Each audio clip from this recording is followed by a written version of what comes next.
Olá, gente. Eu sou Helena Dias, repórter do Brasil de Fato Pernambuco, e este é o programa Trilhas do Nordeste. Aqui você fica por dentro do que acontece na nossa região, sempre com uma boa prosa, fontes e personalidades nordestinas, uma visão popular do Nordeste. Vem comigo!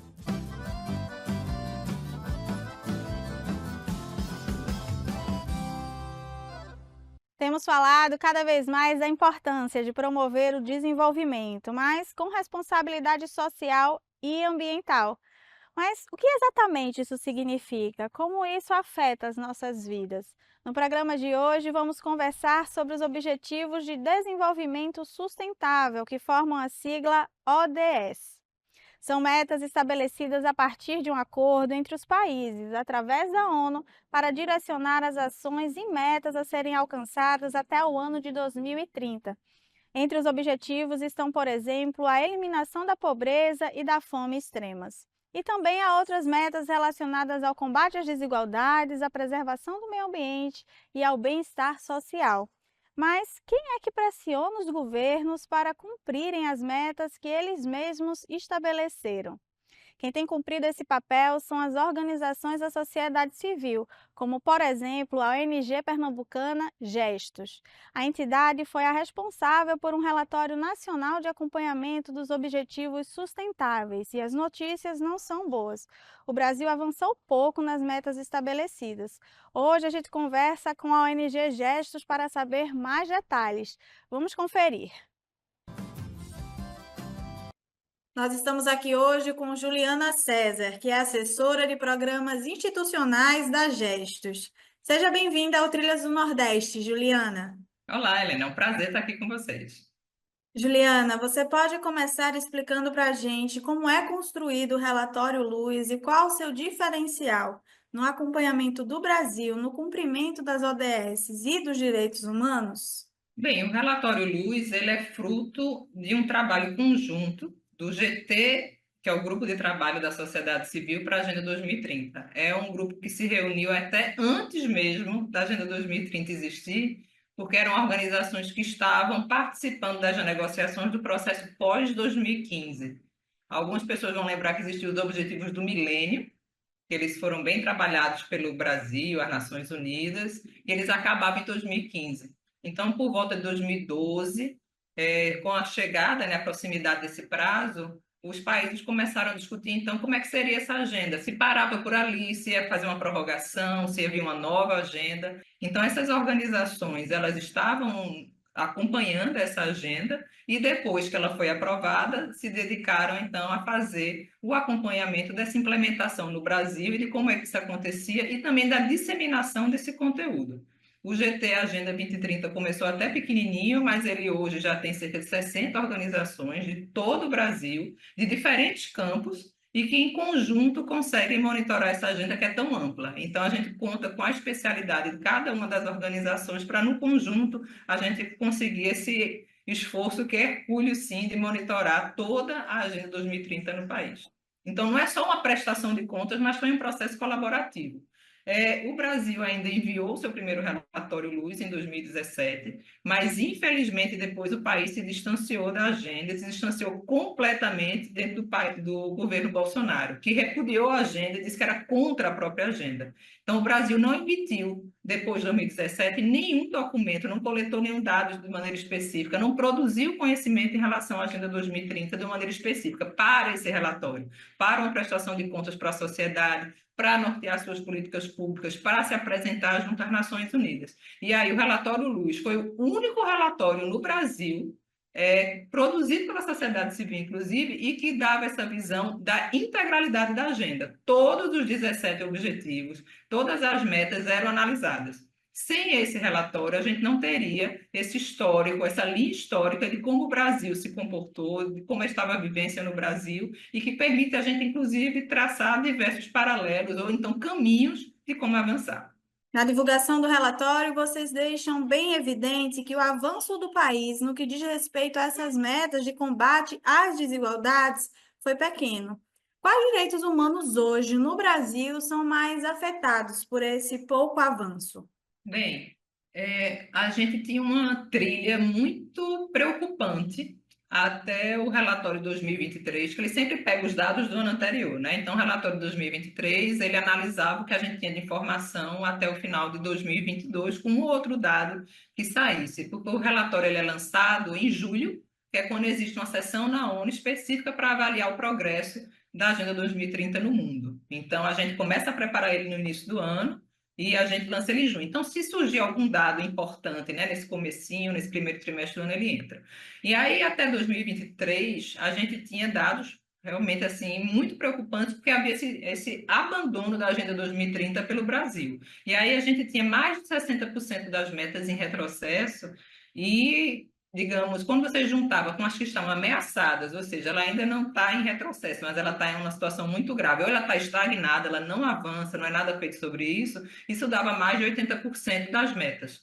Então, era uma situação muito, muito, muito ruim, muito preocupante e muito pior, embora não tão destoante da situação da América Latina no nosso contexto, né? A gente não está também isolado disso, mas por outros motivos. Nesse relatório de 2024, que ele já pega algumas mudanças de postura a partir do novo governo federal em 2023, a gente já observa uma mudança de cenário. A gente sai de ter 60% das metas em retrocesso para ter menos de 24%. Então, a gente saiu de 60% para menos de um quarto. Né? E aí, quem acaba se destacando mais são as metas que estão em progresso insuficiente. O que é que isso significa? Ela está progredindo, mas numa velocidade, num ritmo que não permite que até 2030 a gente alcance a totalidade dessa meta. Então, a gente está avançando, ótimo, mas precisamos fazer melhor. Mas não deixa de ser uma guinada muito grande.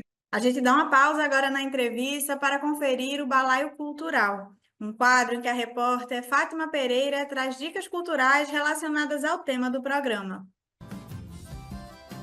Hoje, o Balaio Cultural traz indicações que nos ajudam a ter um olhar mais sensível em relação aos direitos humanos, mostrando histórias de exclusão e luta por dignidade em diferentes contextos. Começamos por Carandiru. O filme, dirigido por Hector Babenco, apresenta um retrato do sistema prisional brasileiro, partindo do livro Estação Carandiru, de Drauzio Varela, até a chacina que deixou dezenas de mortos na penitenciária no início dos anos 90. A narrativa acompanha a rotina dos detentos naquele que era um dos maiores presídios do Brasil. Os presos são apresentados como seres humanos, com histórias de vida e suas complexidades. O ponto mais tenso do filme é a reconstituição do massacre, que escancara a crueldade e as graves violações de direitos humanos dentro de um centro de reeducação sob os cuidados do poder público.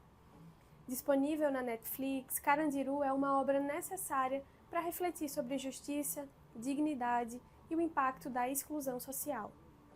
A nossa segunda dica é o filme Os Primeiros Soldados, dirigido por Rodrigo de Oliveira. A obra nos transporta para o início da epidemia de HIV e AIDS no Brasil nos anos 80. Acompanhamos um grupo de lésbicas, gays, bissexuais, transgênero, que, diante da falta de iniciativa do Estado ou da sociedade, criam eles mesmos redes de afeto e solidariedade para resistir ao estigma e ao abandono. É uma história poderosa sobre luta, formação de comunidade e sobrevivência em tempos de silêncio e preconceito. A obra ilumina uma parte essencial da nossa história e nos leva a pensar sobre empatia, saúde pública e direitos humanos. Os Primeiros Soldados pode ser assistido no YouTube Filmes. As duas obras são imperdíveis e nos fazem pensar sobre o passado, o presente e refletir sobre o que queremos para o futuro em termos de sociedade, garantia de direitos e humanidade. Nós estamos de volta com a entrevista.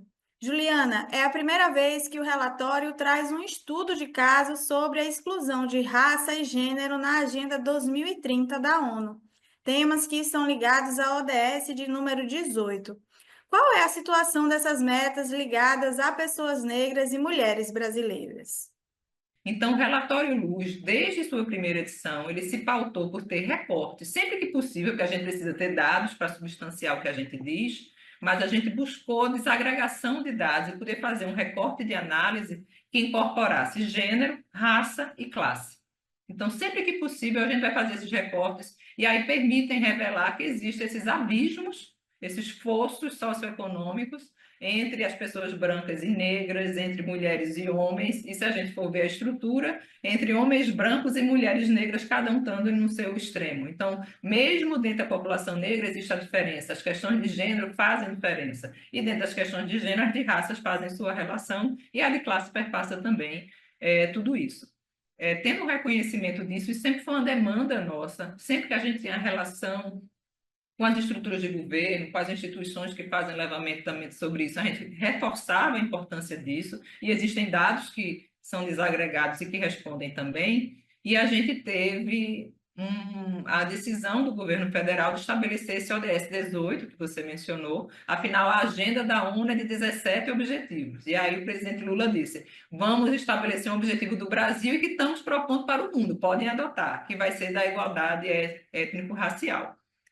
Aproveitando esse mote, era um desejo que a gente já tinha de discutir isso já há quase 2 relatórios, porque todo relatório Luz tem um estudo de caso. A gente escolhe um tema relevante para a gente trazer como um capítulo à parte que dimensiona, tenta analisar tudo a partir desse viés. Por exemplo, a gente teve um sobre o coronavírus, a pandemia, os impactos, como é que isso significava na vida das pessoas e da agenda. E a gente teve o desse ano sobre a questão de raça, a gente não pode mais deixar de ser. O ano passado não deu, esse ano tem que ser, até porque a gente tem que dialogar com a proposta do governo federal do ODS 18, que ele tem que se pautar por alguns critérios e alguns elementos. Então, é por isso que a gente tem esse estudo de caso, e a gente também acha muito importante essa decisão do Brasil de avançar com a ODS 18, que já tem seus indicadores, as suas metas e indicadores estão sendo finalizados, ele já foi lançado pelo governo federal, e a gente também acompanha, como GT Agenda 2030, esse processo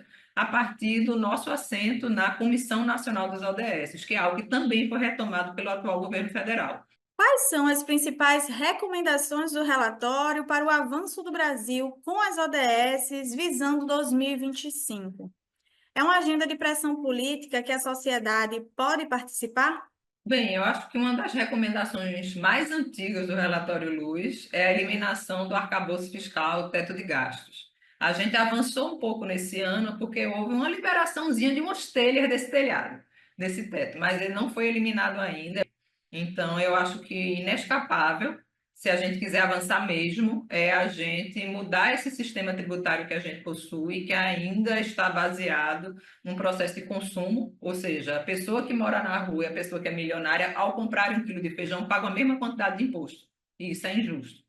Então, a gente precisa rever isso, a gente precisa a taxação das grandes fortunas, a taxação sobre grandes heranças, isso precisa acontecer. A gente sabe que não existe interesse político dos poderosos, que são os que decidem, né, que estão no Congresso Nacional, para que isso aconteça, mas isso é extremamente necessário. A gente precisa de justiça fiscal nesse país, e também seria uma maneira de arrecadar os recursos que a gente precisa para que a gente possa fazer os investimentos sociais e ambientais para alcançar a Agenda 2030. Então, se eu desejasse uma coisa para o ano que vem, é que essa luz viesse e que a gente conseguisse a aprovação dessas medidas. Acho bem difícil no contexto que a gente tem de Congresso Nacional, que ele foi eleito de uma maneira completamente contrária a esses interesses da população, e existe uma campanha de desinformação que valoriza esse tipo de postura, né? Ratifica como se as pessoas fossem milionárias, quando diz, vai ter um imposto para grandes fortunas, aí as pessoas assalariadas têm medo de suas grandes... Gente, não é assim, é um outro patamar que talvez a gente, por estar nesse patamar, a gente acha que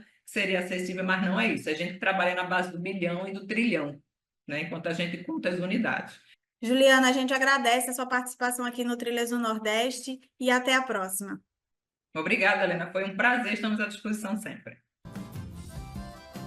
E o Trilhas do Nordeste fica por aqui. Muito obrigada por estar com a gente. Você assiste a este e outros episódios nos canais da TVT e do Brasil de Fato Pernambuco no YouTube. Você também pode enviar sugestões de pauta para a gente. É só mandar no e-mail pautape@bdfestados.com.br. Nos encontramos sempre nas segundas-feiras às 7h45 da noite. Até semana que vem!